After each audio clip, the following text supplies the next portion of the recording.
আজ সারাদিন বিশাল ব্যস্ততার মধ্যে কেটেছে, কারণ সকাল সকাল বেরিয়ে পড়েছিলাম বাবাকে নিয়ে হসপিটালের উদ্দেশ্যে।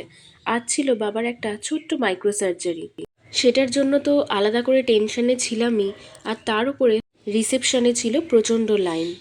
এসেছিলাম তো সকালবেলা, কিন্তু সমস্ত ফর্মালিটিসগুলো করতে করতে অনেকটাই বেলা হয়ে গিয়েছিল। বাবাকে যখন ওটিতে নিয়ে গেল তখন প্রায় দুপুর গড়িয়ে বিকেল হয়ে এসছে বলা যায়। সারাদিন ছুটোছুটির মধ্যেই একটাই টেনশন, বাবা কখন বেরোবে, বাবাকে কখন দেখবো।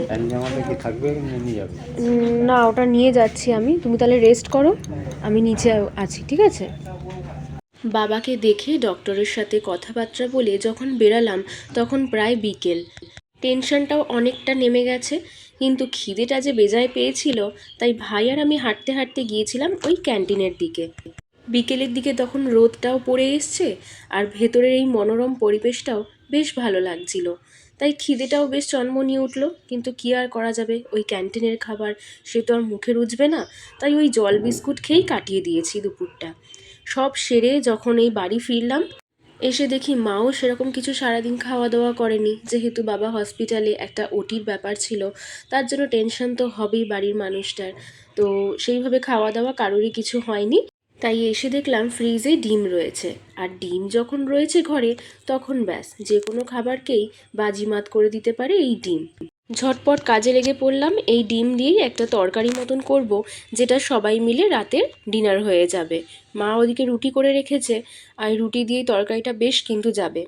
তাড়াহুড়োর সময় যখন কিছু টেস্টি খেতে ইচ্ছা হয় তখন আমি এইভাবে রান্নাটা করি। তো এটার জন্য প্রথমেই দুটো পেঁয়াজ নিয়ে নিয়েছি, কুচিয়ে নিয়েছি, আর টমেটোও নিয়ে নিয়েছি, সেটাকেও কুচনো করা, আর বেশ কয়েকটা কাঁচা পাকা লঙ্কা নিয়ে নিয়েছি, সেটাকে ওই দুভাগ করে চিড়ে নিচ্ছি। এই তরকারিটা রুটি পরোটা সবার সাথে তো যাবেই, কিন্তু ভাতের সাথে এই তরকারিটার টেস্ট কিন্তু একটা অন্যরকম। যাই হোক, ওদিকে কড়াই বসিয়ে দিয়েছি গ্যাসে, আর এদিকে সব কিছু কেটে নিয়েছি। কিছুই না, কড়াইতে তেল দাও, তেল গরম হলে পেঁয়াজটাকে তুলে দাও। পেঁয়াজ কুচনোগুলো একটু হালকা পিঙ্কিশ পিঙ্কিশ হয়ে এলে নাড়াচাড়া করতে থাকবে। ততক্ষণে এদিকে আমি দু কোয়া রসুন নিয়ে নিয়েছি। ওই দু কোয়া রসুনকে ভালোভাবে এখানে থেতো করে নেবো, ওই আধ ভাঙা মতন যাকে বলে সেই রকম। খুব তাড়াহুড়ো থাকলে এইভাবে রান্না করবে, দেখবে একটা না আলাদাই টেস্ট আছে রান্নার।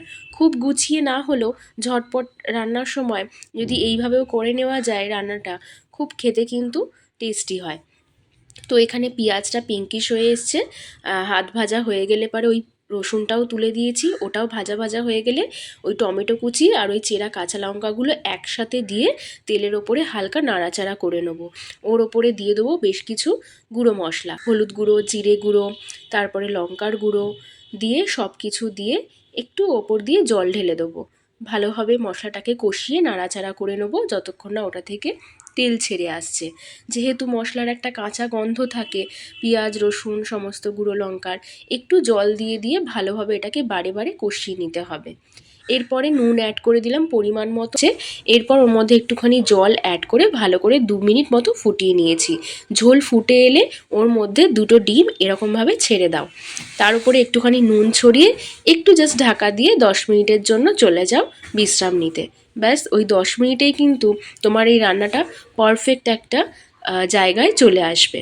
সারাদিন পর ফিরেছি তো, তাই ওখানে কি হচ্ছিল না হচ্ছিল মাকে গল্প করছিলাম। যতক্ষণ না বাবা ঘরে আসছে ততক্ষণ মায়ের এই চিন্তা আর টেনশন তো থাকবেই। এর তো কোনো বিশেষ ওষুধ নেই, তবে যাতে মায়ের মনটা একটু ভালো লাগে এই রান্নাটা খেয়ে, তার জন্যই এই রান্নাটা করা। তো যাই হোক, এখানে কিন্তু ঝোলটা ফুটে উঠেছে, ডিমটাও সেদ্ধ হয়ে গেছে প্রপার। ওপর থেকে হালকা একটু চিনি ছড়িয়ে দিয়ে, তার ওপর একটু চিজ গ্রেট করে দিয়ে, ওপর থেকে একটু গোলমরিচের গুঁড়ো আর লাস্টে কুচনো ধনেপাতা অ্যাড করে কিছুক্ষণ ঢেকে রাখো। যেই কিছুটা শুকিয়ে আসবে তুলে সার্ভ করো গরম গরম এগ পোচ কারি। খেতে যেরকম টেস্টি সেরকম দেখতেও সুন্দর হয়েছে, আর ওপর থেকে চিজটা মেল্ট হয়ে গেলে গরমে দেখতে কিন্তু আরও ভালো লাগে। সারাদিন হাজারো ব্যস্ততা আর ছোটাছুটির মাঝে এই রান্নাটা কিন্তু একদম মন ভালো করা একটা খাবার।